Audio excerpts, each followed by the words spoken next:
नमस्कार, आप देख रहे हैं द क्रेडिबल न्यूज। मैं हूं शालिनी। देखिए, एक तरफ अमेरिकी ट्रेड डील को लेकर भारत के अंदर बवाल मचा हुआ है। राहुल गांधी और विपक्ष लगातार इस पर सवाल पूछ रहे हैं। वहीं राहुल गांधी ने सरकार से 5 बड़े और तीखे सवाल पूछ डाले हैं। इस पर जवाब देने के बजाय हमारे गृह मंत्री अमित शाह जी का एक बयान सामने आया है। अमित शाह ने राहुल गांधी को चैलेंज देते हुए कहा कि अगर उन्हें लगता है कि मोदी सरकार ने किसानों का नुकसान किया है तो वो कहीं भी कभी भी डिबेट करने आ जाएं। लेकिन उसमें एक मजेदार बात देखिए, अमित शाह जी ने कहा कि राहुल गांधी से बहस करने के लिए मुझे आने की जरूरत नहीं है, उनके लिए तो हमारी पार्टी के युवा मोर्चा के अध्यक्ष ही काफी हैं। वहीं उन्हें समझा देंगे कि किसान का असली भला किसने किया है। न लेनी पड़े ऐसी व्यवस्था कर रहे हैं। और मित्रों, वो गुमराह कर रहे हैं कि यूरोपियन यूनियन, इंग्लैंड, इसके साथ हुए जो एफटीए और अमेरिका के साथ हुई ट्रेड डील, ये दोनों के माध्यम से मोदी जी ने किसानों के हित को नुकसान पहुंचा है। मैं राहुल गांधी जी को चैलेंज देना चाहता हूं, किसी भी मंच तय कर लो, भारतीय जनता पार्टी का युवा मोर्चे का अध्यक्ष आकर आपसे चर्चा कर लेगा नुकसान किसने किया है। वाह साहब, मामला करोड़ों किसानों की जब जिंदगी का है और आप कह रहे हैं कि प्रोफेशनल फाइट के लिए प्रैक्टिस वाले खिलाड़ी भेज देंगे। सवाल सीधा है कि क्या प्रधानमंत्री और सरकार के पास इन 5 सुलगते सवालों का कोई जवाब नहीं है? क्योंकि राहुल गांधी तो बहुत पहले ही ये कह चुके हैं कि मैं नरेंद्र मोदी के साथ कभी भी डिबेट करने के लिए तैयार हूं, लेकिन मुझे पता है कि वो मेरा सामना नहीं कर सकते। 100% किसी से भी डिबेट करने को तैयार हूं, प्रधानमंत्री से। हेलो, मगर मैं प्रधानमंत्री को जानता हूं, प्रधानमंत्री मुझसे डिबेट नहीं करेंगे। अब राहुल गांधी ने वो कौन से 5 बड़े सवाल पूछ लिए जिसके बाद बीजेपी पार्टी में हड़कंप मचा हुआ है। मवेशियों को लेकर सबसे पहला सवाल राहुल गांधी ने पूछा कि क्या अब भारतीय गाय भैंसों को अमेरिका से आया जीएम मक्का यानी जेनेटिकली मॉडिफाइड मक्का खिलाया जाएगा? इससे हमारा डेयरी उद्योग अमेरिका पर डिपेंड हो जाएगा। वहीं सोयाबीन के किसानों को लेकर सवाल पूछा है राहुल गांधी ने। पूछा कि अगर अमेरिका से आया सोया तेल आयात किया जाएगा तो एमपी और महाराष्ट्र के सोयाबीन किसानों को उनकी फसल का सही दाम कैसे मिलेगा? वहीं दालों को लेकर भी सवाल पूछा है। राहुल ने पूछा कि सरकार जो अतिरिक्त सामान लाने की बात कर रही है, क्या उसमें दालें भी शामिल हैं? इससे हमारी दाल की खेती पर बुरा असर पड़ेगा। वहीं राहुल ने यह भी पूछा कि क्या अमेरिका के दबाव में आकर सरकार जीएम फसलों को अनुमति देगी या एमएसपी और बोनस को कम कर देगी। वहीं राहुल गांधी ने भविष्य को लेकर भी एक तीखा और सुलगता हुआ सवाल पूछा है। उन्होंने कहा कि अगर एक बार रास्ते खुल जाएंगे तो क्या धीरे धीरे हर साल और भी फसलें इस समझौते की भेंट चढ़ जाएंगी? और यही सवाल है जो अब भारतीय जनता पार्टी को कहीं ना कहीं परेशान कर रहे हैं। इस बीच में गृह मंत्री अमित शाह का भी बयान सामने आया है। वहीं पक्ष और विपक्ष इसे लेकर क्या कुछ दलीलें दे रहा है, जरा एक बार सुनिए। सवाल बड़े स्पष्ट हैं। अमेरिका ने बांग्लादेश को बहुत सीधे तौर पे अपनी डील में कह दिया है कि अगर बांग्लादेश कपास अमेरिका से लेगा तो 0% टैरिफ देगा और अगर भारत से लेगा तो बहुत ज्यादा टैरिफ देगा। तो बांग्लादेश ने घोषणा भी कर दी कि वो कपास भारत से अब नहीं लेगा। अब इसमें क्या भ्रम है, आपके सामने है।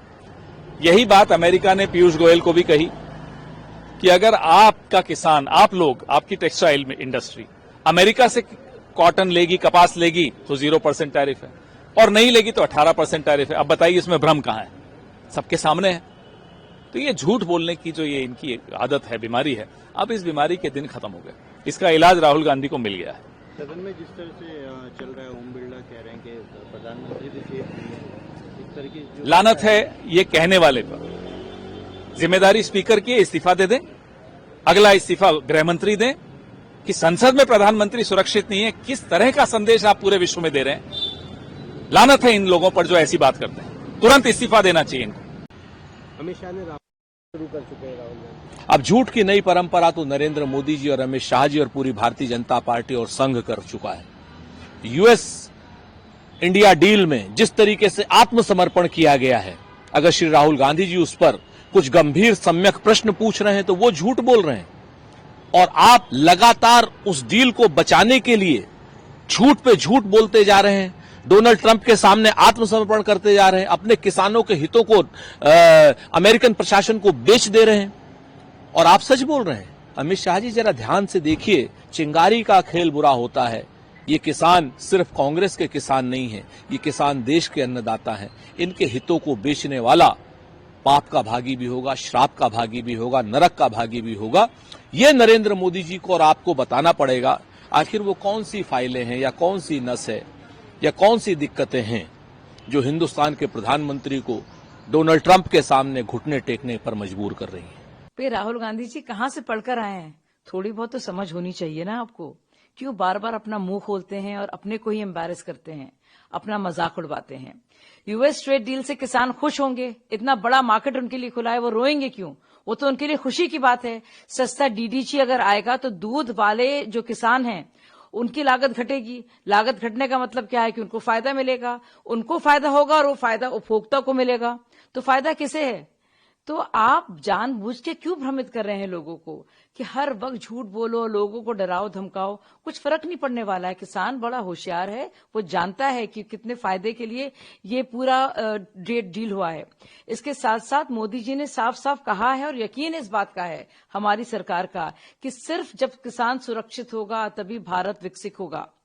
आपकी तरह नहीं कि कांग्रेस ने 60 सालों में क्या रहा था पूरा जीएटीटी का और डब्ल्यूटीए का तौर। आपने किसान को कंगाल कर दिया था, पूरी कृषि आपने बेच खाई थी।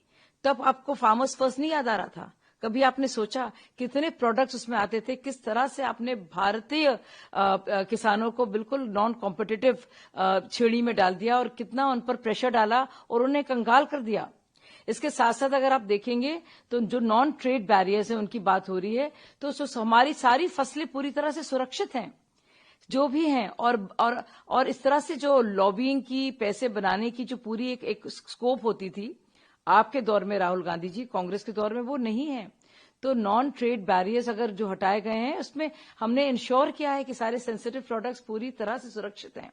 बासमती की बात हो रही है, यहाँ पर सोचिए पहले 18% की बात आई, फिर 50% की बात आई और अब पूरी तरह से वो कम हो गया है। किसानों के लिए बाजार पूरी तरह से खुल गया है।